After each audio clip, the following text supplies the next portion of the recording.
Gracias por continuar con nosotros. Vamos ya al espacio de la entrevista que tenemos preparada para este día lunes ya 21 de enero de 2019.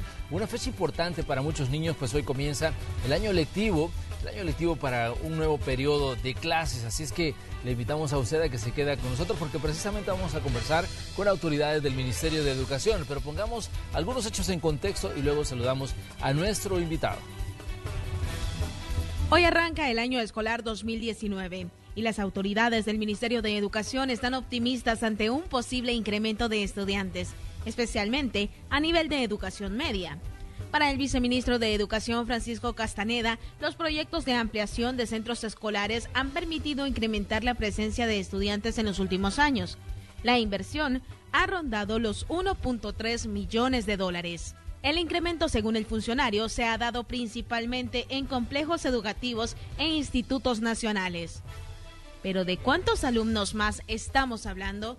El viceministro de Educación sostiene que tras la mejora y teniendo en cuenta cifras obtenidas por las direcciones departamentales del ministerio, este año las instituciones públicas estarían recibiendo entre 3.500 y 5.000 alumnos más que en años anteriores.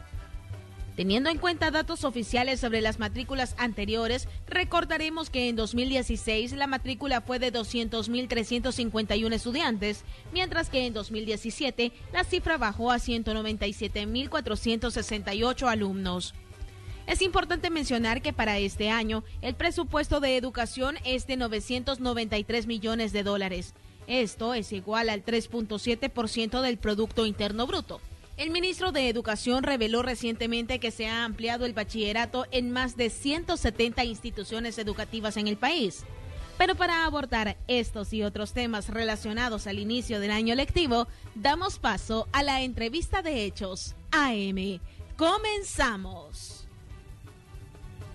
Así es, estamos listos para esta conversación que vamos a sostener esta mañana con el señor viceministro de Educación, Francisco Castaneda. Aquí le damos los buenos días en este día lunes. Señor viceministro, buenos días, un gusto que esté con nosotros. Gracias, Manuel, buenos días y muy buenos días al pueblo salvadoreño y especialmente a los 1.3 millones de estudiantes que este día regresan a las aulas, a sus escuelas. Seguramente en este momento están ya abriendo los portones de los centros educativos y a los más de 250.000 estudiantes del sector privado que también retornan a las aulas este día.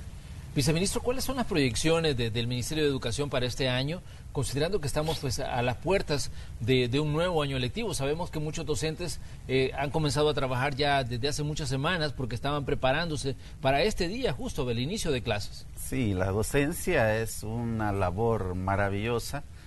La vivimos los que somos docentes de carrera y no termina con las 8, 9, 10 horas laborales diarias, sino en la noche también se trabaja mucho, se trabaja preparando no solo los planes de clase, sino también los guiones de clase, revisando cómo hacer más asequible el contenido a los niños, a los jóvenes, de acuerdo a cada uno de los niveles, pero también el trabajo y la labor de los docentes tiene mucho que ver también con su entrega, con ese compromiso social de garantizar ese derecho genuino a la educación y parece ser que acaba de terminar el año escolar y mire, hoy ya estamos arrancando el año escolar y muy contento porque hemos generado las condiciones no solo para un cierre importante del año escolar 2018, sino también para el arranque. Simultáneamente trabajamos el arranque del año escolar 2019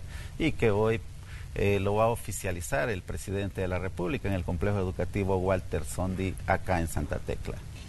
Viceministro, en el tema de la matrícula, se habla de son 1.300.000 estudiantes. ¿Es efectivamente, esa es la cifra que tiene, digamos, a su cargo el sistema educativo estatal?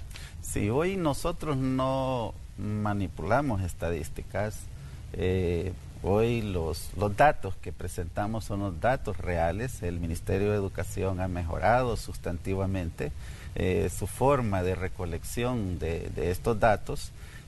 Mensualmente cada director o directora de los centros educativos está en las direcciones departamentales presentando, ya sea por forma escrita o vía en línea, cómo va el comportamiento estadístico del año, y eso nos permite a nosotros tener hoy datos reales de cuántos estudiantes están ingresando al sistema educativo, cuántos se ausentan por determinados momentos, cuántos al final del año escolar abandonan, y cuál es la cifra real también de deserción al cierre del año. Ahora bien, viceministro, ¿cuáles considera usted que son los avances que ha tenido el sistema educativo en los últimos años, y cuáles considera usted que son los retos que hay que enfrentar? Porque obviamente estamos en un año importante, que va a ser también un año de transiciones. ¿Por qué? Porque concluye su periodo de trabajo el profesor Salvador Sánchez Serén, y a partir de junio ingresa pues un nuevo gobierno que se va a definir el próximo 3 de febrero. Pero es importante que hagamos una revisión de cuáles consideran ustedes que han sido esos pasos que se han dado y cuáles son esos retos que quedan para las futuras administraciones. Hay 3 documentos que han conducido la filosofía de la educación en este último quinquenio. El Plan Social Educativo Vamos a la Escuela, con sus 17 programas y 5 subprogramas, el Plan Nacional de Educación en Función de la Nación con sus 9 ejes, y los 6 grandes desafíos que definió el Consejo Nacional para la Educación para replantear el modelo educativo que traíamos.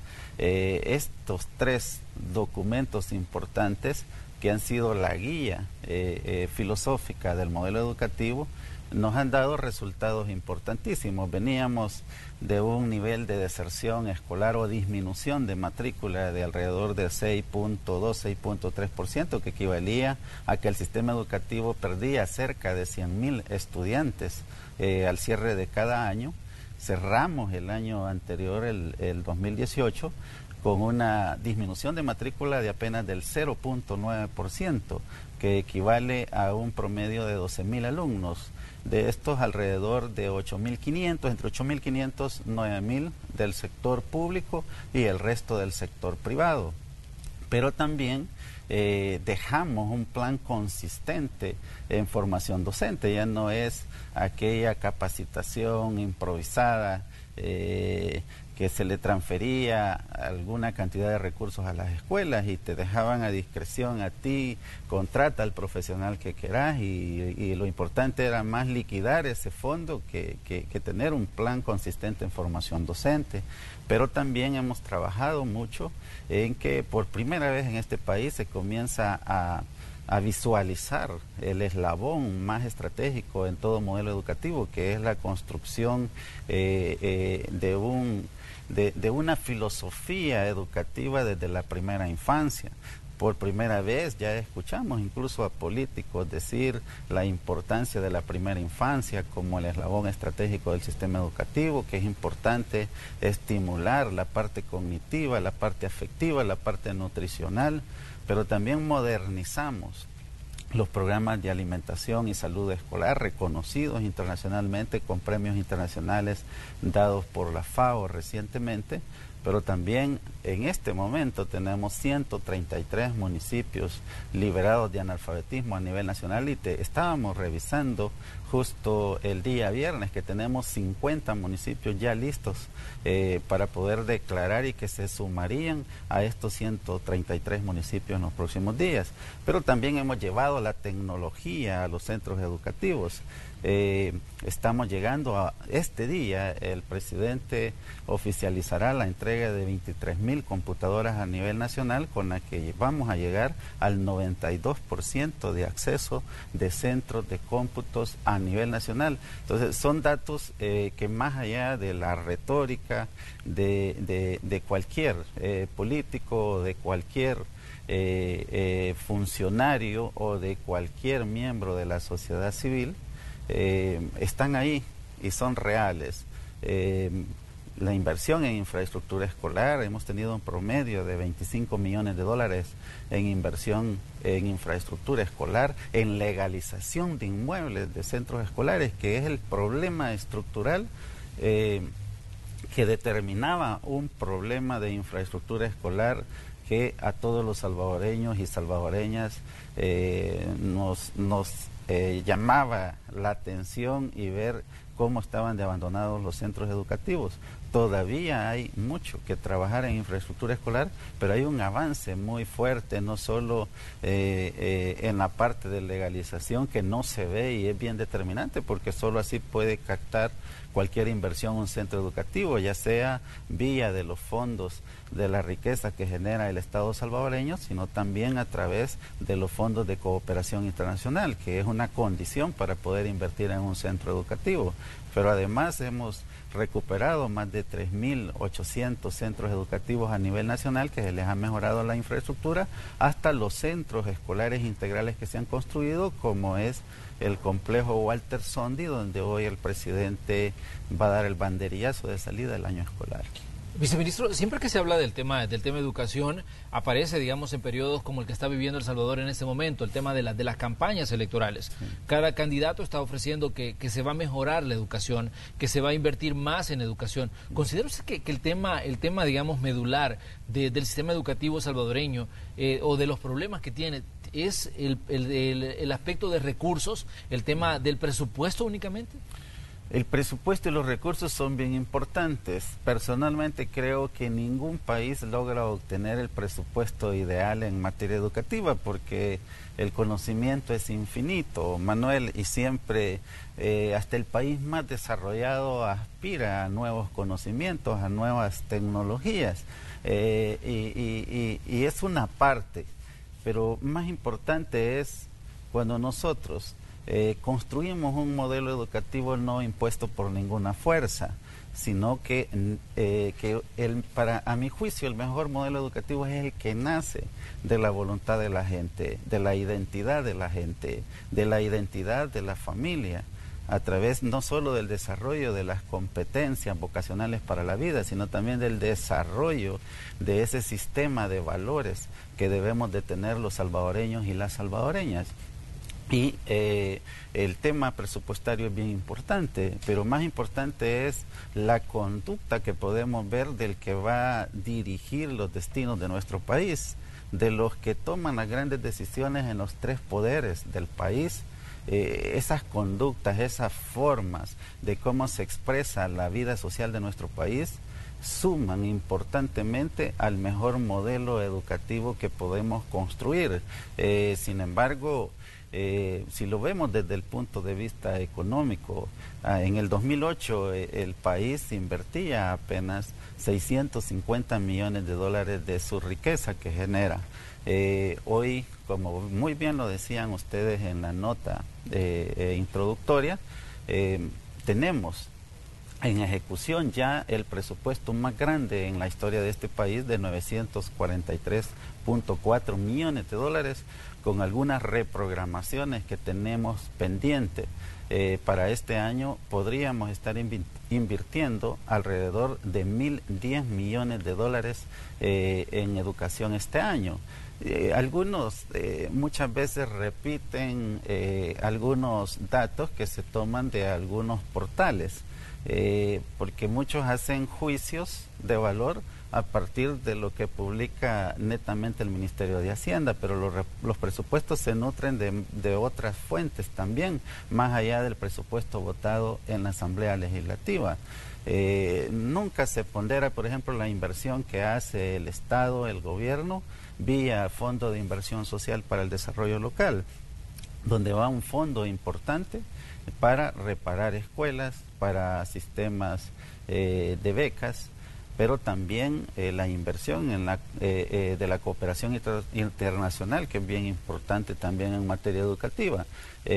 Justo hoy a fines de diciembre nos notificaba la Unión Europea de una inversión de alrededor de 5.4 millones de dólares que viene para uno de los 6 grandes desafíos que definió el Consejo Nacional para la Educación, que es la escuela libre de violencia y el eje central la prevención, que viene directamente para desarrollar toda la política que el Ministerio diseñó el año anterior sobre cultura de paz y prevención, que es tan importante, ¿no?, para que nuestros niños y nuestros jóvenes estén en las mejores condiciones en las escuelas y que toda la sociedad civil, toda la familia salvadoreña debe garantizar que nuestros niños y nuestros jóvenes asistan a las escuelas, permanezcan en las escuelas y que ellos transiten en su proceso de crecimiento y maduración en un ambiente de paz y que puedan autorrealizarse y construir sus proyectos de vida.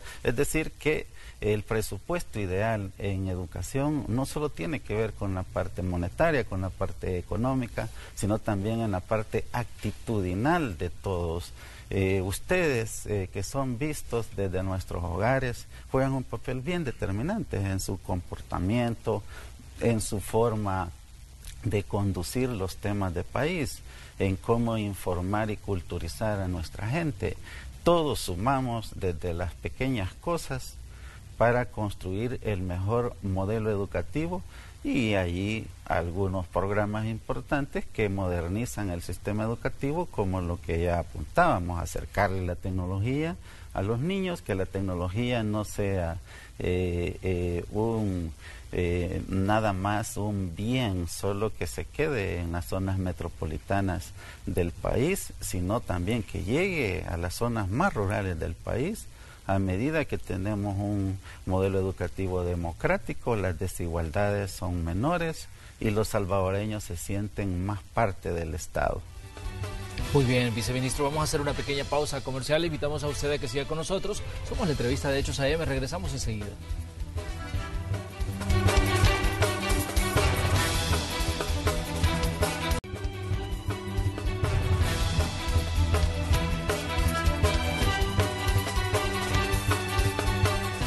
Esta mañana en el espacio de la entrevista de Hechos AM conversamos con el viceministro de Educación, Francisco Castaneda.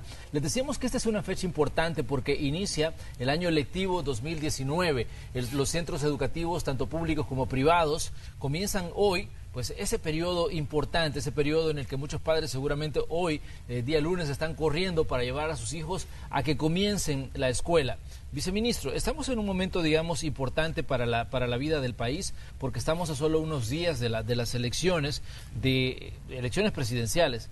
Y en estos últimos días, pues uno de los temas que se ha hablado mucho es el tema de copiar algunas cosas, digamos, de los programas del actual gobierno o copiar documentos de alguna situación, algún estudio que se ha hecho sobre diversos temas. ¿Ustedes como educación han detectado que en el determinado momento algunos de los candidatos han copiado o han intentado, digamos, plasmar en sus ideas o sus proyectos propuestas o, digamos, o programas que ya están siendo desarrollados por ustedes como sistema educativo? Yo creo, Manuel, que a algunos candidatos les ha faltado un poco de humildad y creo de que un principio básico de la sabiduría es cuando no solo creer en Dios, sino también ser humilde en nuestras acciones.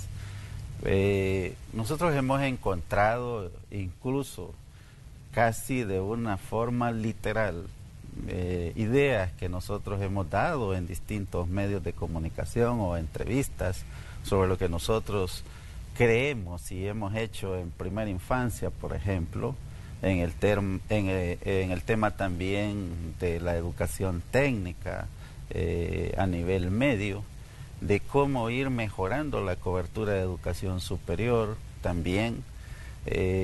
A veces pueden engañar a determinadas masas, pero los que hemos estado inmersos en este proceso realmente lo vemos con mucha tristeza y no hemos sido la excepción, y no solo por un candidato, sino que por dos candidatos.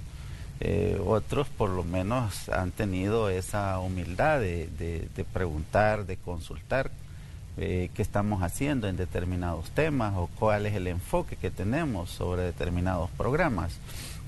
Y la verdad que desde mi perspectiva, en algo tan importante para el país, que es la proyección de un estadista que se pretende llevar a la presidencia, debería por lo menos tener la humildad de reconocer cuando un programa ha sido exitoso o un programa da una orientación, da un horizonte básico de lo que debemos de hacer en materia educativa.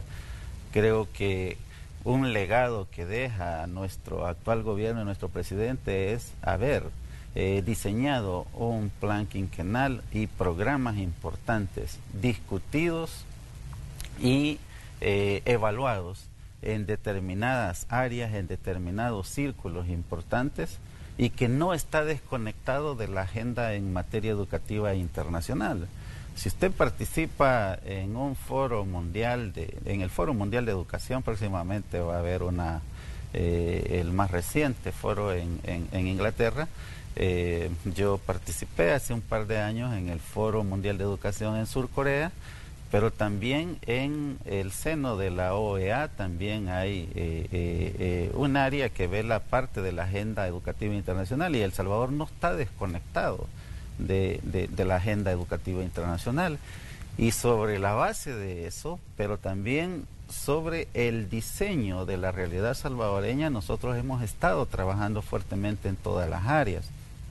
Fuimos los primeros que comenzamos a hablar de un sistema educativo bilingüe, y recuerdo que le decía a determinados liderazgos, su servidor les decía, me parece muy bien que avancemos en un modelo educativo bilingüe, pero no olvidemos nuestras lenguas maternas, porque es parte de nuestra identidad y de nuestra cultura. Reconocer el náhuatl, reconocer el lenca como lenguas maternas. Pero, viceministro, ¿a ustedes les molesta el hecho, digamos, de que les hayan copiado algunas ideas o algunos programas y que ahora los estén tratando digamos, de implementar? ¿O cómo considera usted que sería lo correcto cuando hablamos de situaciones que ya están plasmadas en documentos desarrollados por ustedes como en este caso, autoridades que manejan el sistema educativo? Mire, Manuel, algunos maestros que yo tuve fuera del país, y lo voy a decir en un plano de verdad y fuera de toda línea ideológica. Yo tuve maestros cubanos que me enseñaron a que el conocimiento debe estar al servicio de la humanidad. Y para nosotros no es malo que retomen nuestras ideas, que retomen nuestros planes, nuestros programas, y que se comprometan con la continuidad de todas las cosas exitosas que hemos hecho como gobierno en materia educativa.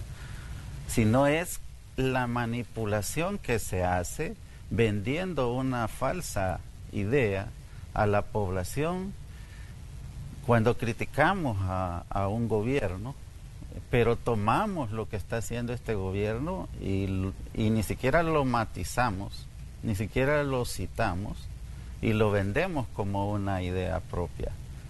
Yo siempre hasta le pido respeto a determinados intelectuales o profesionales que yo retomo y digo, como lo dijo Manuel Burgos en tal entrevista, ¿y por qué no decirlo? Si nosotros debemos de aprender a complementarnos como salvadoreños, a aprender de los demás. No hay nadie en este mundo, en este país, absolutamente que lo sepa todo, ni hay nadie que no conozca absolutamente nada. Todos tenemos algo que aportar, todos tenemos algo que aprender. Y en el mundo educativo se trata de eso, aprendemos de la interacción diaria que tenemos. Yo aprendo hasta de los niños rurales cuando voy y los escucho, de los maestros rurales, hasta de los grandes intelectuales que tenemos en este país. Entonces, no es justo que sigamos manipulando la mente de las masas, haciéndoles creer que yo voy a salvar la educación o la salud de este país, pero retomo lo que he criticado y lo que he dicho que es malo y que es lo mismo de siempre, como se ha puesto de moda hoy.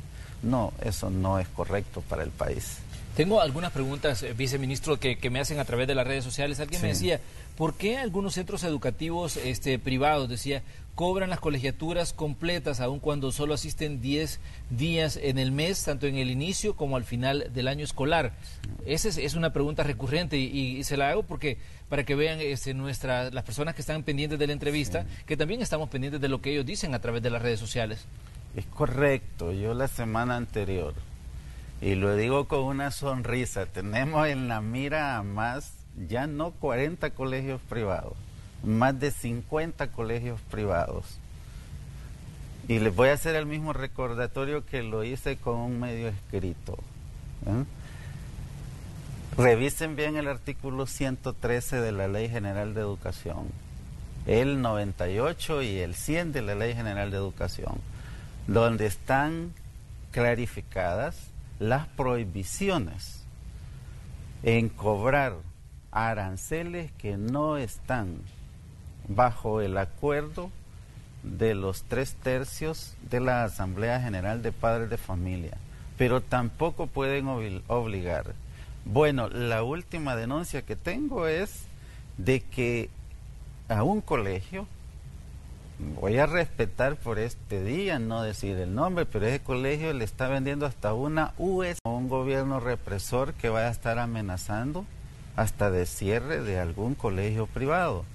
Pero en aquellos casos recurrentes no vamos a tener otra opción que comenzar los procesos de cierre si fuera necesario, porque no podemos jugar con el bolsillo de las familias salvadoreñas.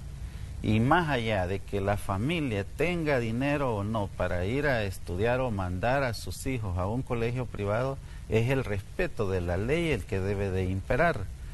Y es importante, Manuel, que los amigos que están escribiendo, que se acerquen y tengan valor de hacer la denuncia. Lo vamos a manejar con la mayor discreción posible y tenemos más de 40 colegios ya denunciados y alrededor de 80 centros educativos públicos, donde ya giramos instrucciones a la gerencia de acreditación institucional, que es la gerencia que ve el funcionamiento de los colegios privados. Justo el día viernes me reuní con el gerente y le dimos instrucciones precisas de iniciar los procesos que correspondan de acuerdo a la violentación de la normativa vigente, y a los centros públicos ya tiene instrucciones la Dirección Nacional de Asesoría Jurídica para iniciar los procesos, y las juntas de la carrera docente deben de colaborar en estos procesos también. Alguien me dice acá, en el municipio de Soyapango, algunas escuelas están cobrando, dice, las matrículas para aceptar niños. Imagino, esto era una cuestión que ustedes ya lo habían hablado antes y que incluso lo habían dejado bien claro, que no iba a haber algún tipo de cobros por ese tipo de, digamos, de servicios que presta el sistema educativo. Queremos advertir, hemos hecho un esfuerzo grande y lo hemos dicho en estas palabras. No hay justificación en ningún centro educativo público para cobrar cuotas, entre comillas, sociales, porque se les ha garantizado la mayor parte de los recursos que deben de llegar a los centros educativos. De hecho, antes del 20 de diciembre, habíamos enviado ya el primer requerimiento para el 2019. No teníamos ni presupuesto todavía, ya habíamos enviado a Hacienda el primer requerimiento de más de 15 millones de dólares para los recursos que distribuimos de los 42 millones de dólares que tiene el presupuesto escolar a nivel nacional. Todos los proveedores están cancelados, por lo tanto no podemos tener retrasos ni en la entrega del paquete escolar, ni zapatos, ni uniformes. Es decir, que no hay justificación para hacer cobros. Y a esas escuelas de Soyapango, pues ahorita los jefes departamentales de educación están viendo la entrevista. Le pido desde ya al director departamental de San Salvador que haga un monitoreo rápido en esas escuelas de Soyapango que pueden estarle cobrando alguna cuota, por mínima que sea, a los estudiantes. ¿Cuándo comienza, señor viceministro, la entrega de los paquetes escolares a los estudiantes? Ya comenzó, Manuel. Ya comenzó. Hicimos el 7 de enero, hicimos la verificación al embalaje, de donde se despacha para una de las empresas que despacha los 14 departamentos del país, donde se embala un promedio de 320,000 paquetes escolares, a un promedio del 30-35% de todos los paquetes que se distribuyen a nivel nacional. Y aquí es importante destacar la buena gobernanza y administración y planificación de cada centro educativo, porque hay centros educativos que a este día ya entregaron cuadernos, zapatos y hasta el primer uniforme.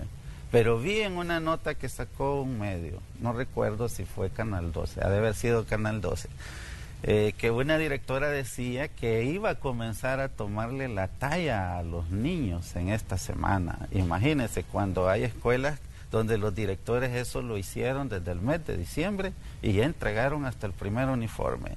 Entonces, está pagado todo y hemos agradecido, así como hemos demandado a los diputados y diputadas en su momento que no ha habido acuerdos políticos en el país, los hemos felicitado por aprobar en tiempo el presupuesto, y eso también nos permite más fluidez en los procesos, donde tenemos un calendario fijo del año escolar, que no podemos esperar que falten acuerdos políticos en el tiempo. Entonces, los acuerdos del año pasado, a mi juicio, a excepción del tema de pensiones, fueron muy buenos, porque nos permitieron fluidez y disponibilidad de caja del Ministerio de Hacienda para respondernos a tiempo con todos los requerimientos que nosotros le hacemos a Hacienda, a excepción que yo siempre y se lo he dicho también al presidente, que al menos con el tema de presupuesto de funcionamiento de las escuelas, que no nos apliquen los 60 días de los requerimientos en el Ministerio de Hacienda, porque no es un bien, no es un servicio, sino que es con lo que funcionan los centros educativos permanentemente. Viceministro, hay realidades que también afectan al sistema educativo. El tema de la seguridad, del accionar de las pandillas, pues es un tema de muchísima actualidad. Hemos visto las situaciones que han ocurrido en estos primeros días del mes de enero. ¿Qué representa, digamos, este tema ya para el sistema educativo, que en determinado momento hemos visto cómo al viceministro, a usted, se les ha preguntado sobre el impacto que tiene en la educación el accionar de estructuras criminales? Hemos visto temas que se han contrastado, como el de la deserción de estudiantes, los desplazamientos forzados, que se ha dicho en diversos momentos que han afectado a muchos niños que han tenido que abandonar sus estudios por diversas situaciones. ¿Cómo ven ustedes el problema y cómo, plantean que puede ocurrir o qué es lo que puede suceder en este año 2019 en cuanto a esta situación? Nosotros siempre vamos a apelar de garantizar que todo niño desde sus primeros 1000 días de vida llegue a las escuelas. Los primeros 1000 días de vida del niño, los primeros 3 años, son tan determinantes, no solo para su desarrollo cognitivo, sino también para el desarrollo de hábitos de respeto. Una sociedad que se irrespeta se va a tornar violenta en su adolescencia o en su madurez, pero cuando nos aprendemos a respetar, no vamos a tener la violencia que vimos en las calles en los últimos días.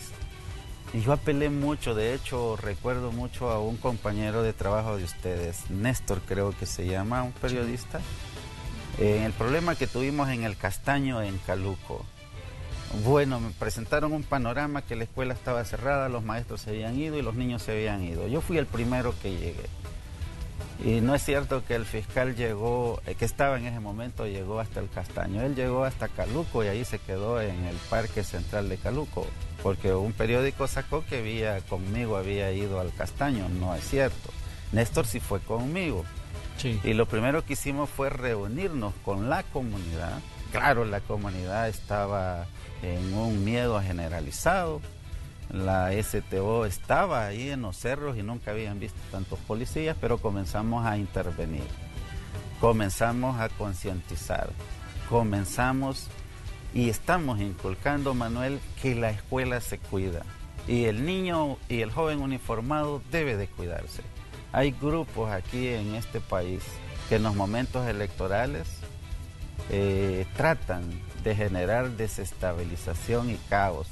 Y no es una forma de cambiar nuestro país de esa manera. Y nosotros hemos trabajado fuertemente porque las comunidades se empoderen de cuidar a sus maestros, a sus alumnos, a su escuela como patrimonio y como la casa colectiva de la comunidad. Veníamos de asesinatos hasta de 30, 40 estudiantes ahí por el 2015, 2016. En 2017 comenzamos a trabajar con una escuela abierta, comunitaria, a empoderar las comunidades. Reducimos en el año 2017 a 14 estudiantes, que nos duele, independientemente que anduvieran involucrados o tuvieran vínculos o no. Son vidas humanas y son jovencitos, son jovencitas. Pero el año pasado le dimos gracias a Dios, le dimos gracias a los medios, al sector privado, porque cerramos el año escolar con 0 homicidio de escolares. Y eso fue un hito histórico en las últimas décadas, a lo mejor en el país. 0 homicidio de maestros.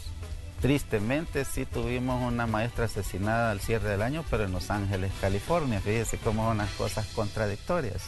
Sí. Hoy queremos que toda la sociedad, y de hecho yo personalmente se lo pedí en la reciente reunión de gabinete de gobierno, a las autoridades de seguridad pública, que nos ayuden a arrancar este año igual como el año anterior, donde no haya ningún atentado contra nuestros niños ni a los jóvenes. Y como salvadoreño yo se los pido también a esos que mueven y disparan las cifras de homicidio. No toquen a los niños y a los jóvenes uniformados que van a las escuelas. Si queremos cambiar este país, no lo vamos a cambiar matando y asesinando gente o asesinando policías.